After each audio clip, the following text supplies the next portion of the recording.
Hi everyone, welcome to this reading.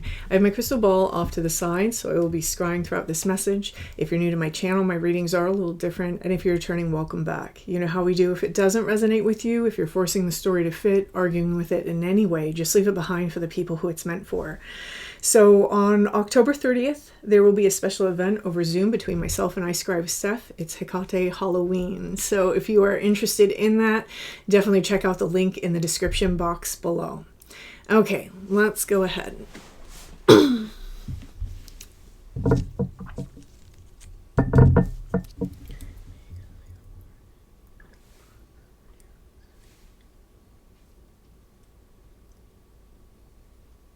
don't know why.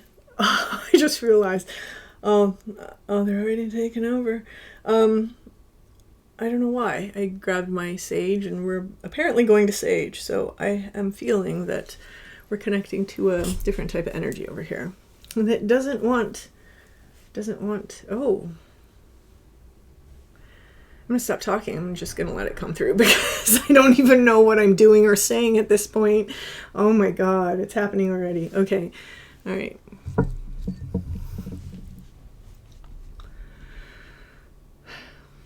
Taking a step aside.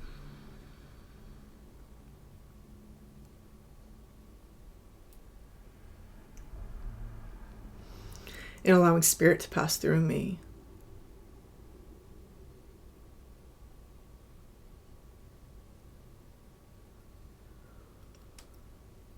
Opening up to receive information.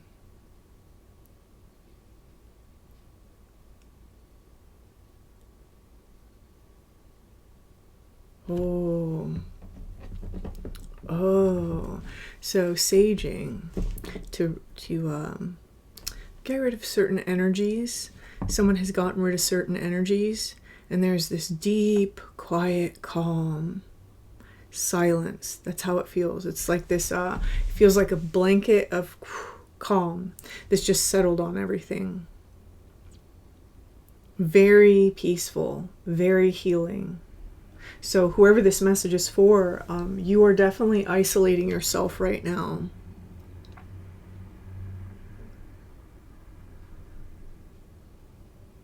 I'm seeing like spirals. So there's this internal going within that's taking place inside of this moment for whoever this message is for, and they're showing me owls. There's a lot of wisdom that's coming through.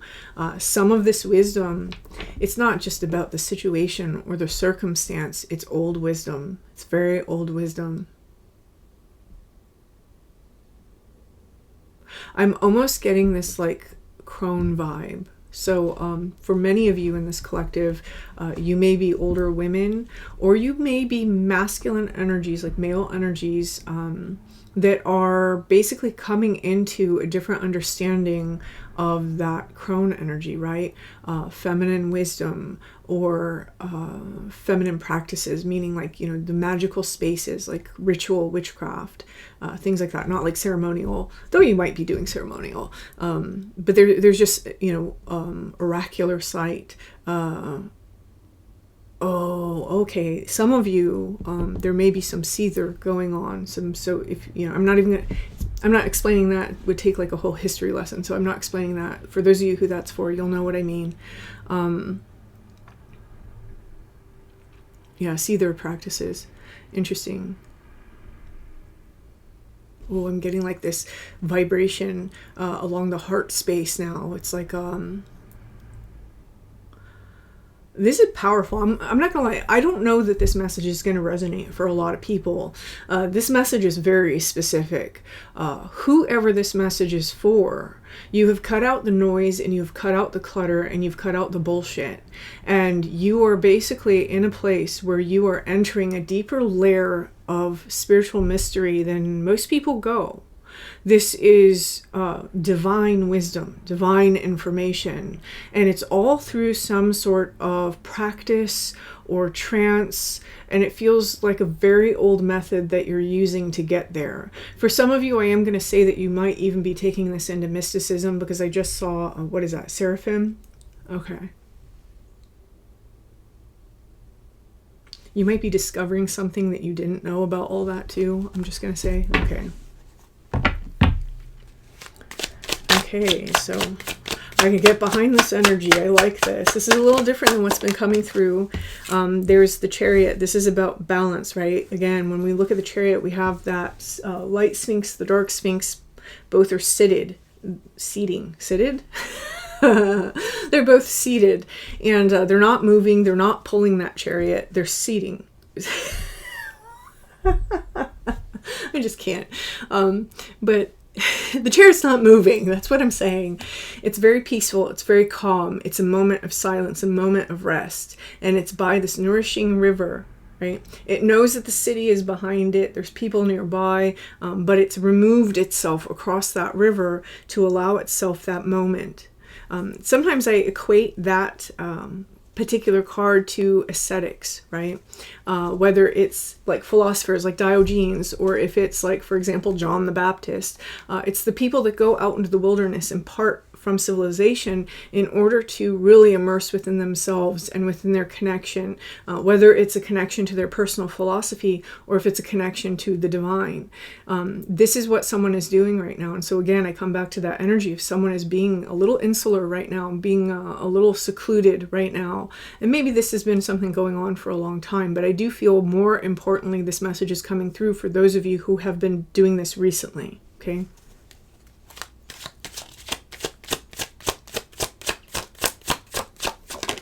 When we look at the Chariot and the traditional Rider Waite, he has this, I don't know what that's called. It's not a skirt. Somebody said it was a skirt. It's not a skirt. Romans used to wear it, and it had like strips of leather. And on each lapel of that, there is different geomantic figures, right? So it's the knowledge of the stars, which were used for divination. It goes beyond that. It's also knowledge of numbers, knowledge of the future. So again, there's this energy of oracular sight or the seer coming in. For some of you, you may be learning divination practices in this space, or you may just be getting really in tune with yourself and the energies, and you're noticing that you're getting more insight into energies that are incoming because of that. Here we have the Devil card. The Devil card is interesting when it's in this reading, in this position, because I'm not feeling that this is karma. I'm not feeling that this is about being chained to things, though some of you may be working through things like that. This is very much about that sort of Saturn energy, in that Saturn is kind of the ruler of all of our experiences in some degree, right? Saturn is very much this is why we call him Big Daddy Saturn, right? He has the power to create and the power to destroy. So someone here, you're taking control of your own energy and understanding inside these sovereign spaces how to create and how to destroy certain things that are taking place inside of your life. For some of you, this is literal. You may be getting some sort of information about the power of destruction and the power of creation, also the power of continuation, right? There's like a threefold meaning esoterically behind the planet Saturn, and it's all about cycles and the repetition and the sustaining of sort of the illusion. Ooh, so some of you are coming into some information about the illusory state. The nature of things. Okay, very interesting, because that's the other meaning of the Devil, is the nature of things.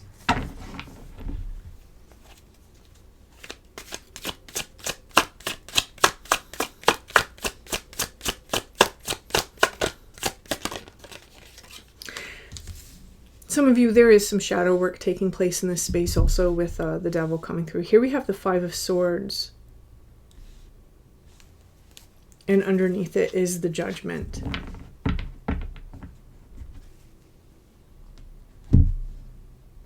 Okay, so there are tons of different trajectories this just split off on. Some of you are working on things like world peace, right? Some of you in these spaces, you are learning lessons about karma. Some of you inside these spaces, you're learning lessons about that war energy. For others of you, this is about manifesting things.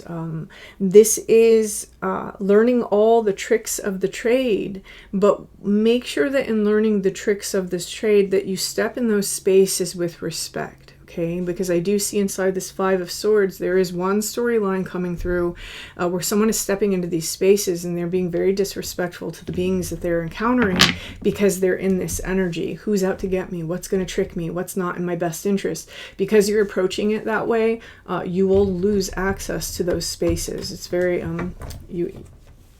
okay? So,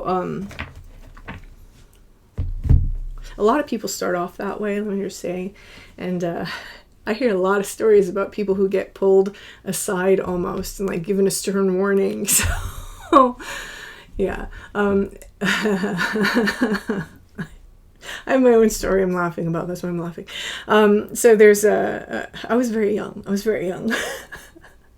So here with this energy, we may be also learning how to identify certain behaviors that we may have that contribute to this collective energy of war, right? This collective energy of the battle that's always being fought. It's really funny when we're blind against it because everyone else can see it, but we can't see it. And you can see that even like in tarot readers' comments. If you ever surf the comment section on a reader's channel, like, you know, eventually you're going to come across a comment where someone's like, I'm here to bring light and peace and you're an emissary of the evil and F you. And like, you know what I mean? Like they're displaying this war energy while trying to call themselves very peaceful. It's hilarious. But it's because it's a blind spot, right? And we all have these blind spots in how we're demonstrating this energy and how this energy is expressing through us. We all want kindness, and we're totally blind to the ways that we can be unkind. And so someone here inside these spaces, being in this energy, it's bringing you to a deeper level of compassion and empathy and kindness. Now, that doesn't mean don't have those boundaries, right? Remember, the Chariot card's got that really healthy fence. It has that river moat. It's saying, you know, anybody who should not be crossing over here is going to drown in that river, right? Or be carried away by the moat and whatever else is in the ungodly moat.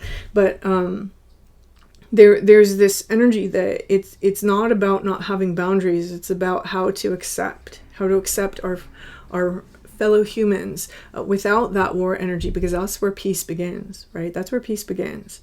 And someone here, this is the trajectory that you're on. That's not for everybody, right? That's not for everybody.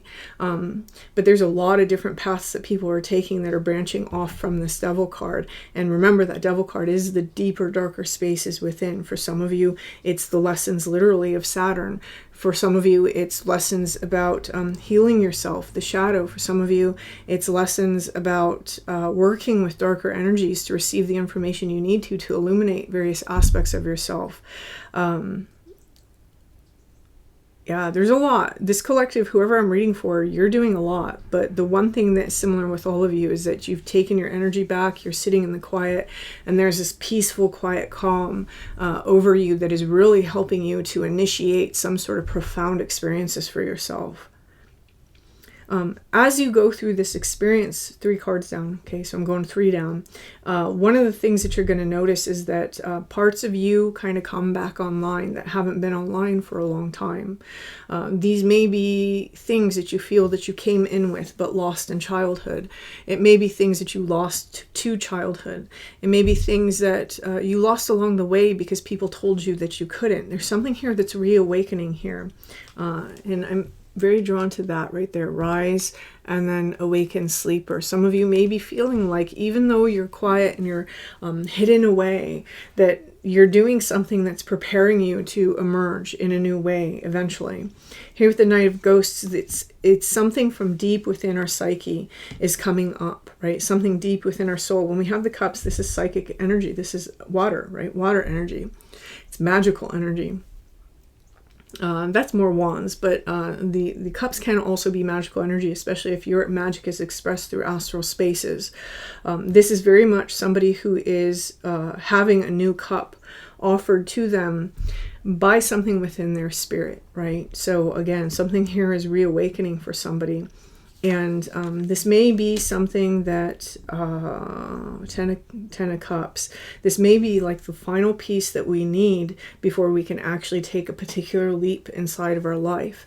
This can look like a lot of things, right? I kind of don't want to label it down, but for an example of that abstract thing, for example, if you've wanted to start like a healing business of some kind, but there's been something missing, you're about to discover what that is. It's the Fool card here, right? That's the fourth card, so that's like the overall energy of this, is we're stepping into some unknown terrain.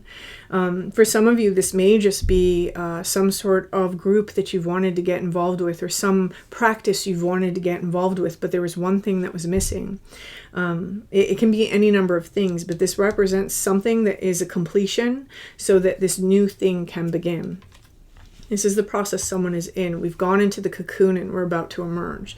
In this cocoon state, we've had certain, like the caterpillar's dream, right? We've had all these experiences in very deep layers of ourself, and very high layers of reality. And this is preparing us to take this leap. So this kind of relates back a little bit to yesterday's reading, except I feel that the collective I'm reading for here, you may have gotten a little further on this trajectory. So you might be in a different part of the timeline or the story. So I'm going to leave this here. Whoever's message this is really good energy. And you are doing the thing, and yes, you are about to have some sort of reemergence or new beginning or some sort of new phase, whether it's outside of yourself or maybe it's even a deepening of this into like new experiences. But there's definitely something coming for you, and I think that whoever this message is for, you can feel that. So I'm going to leave this here. If this resonates for you, please hit that like button. Feel free to leave me a comment, and until next time.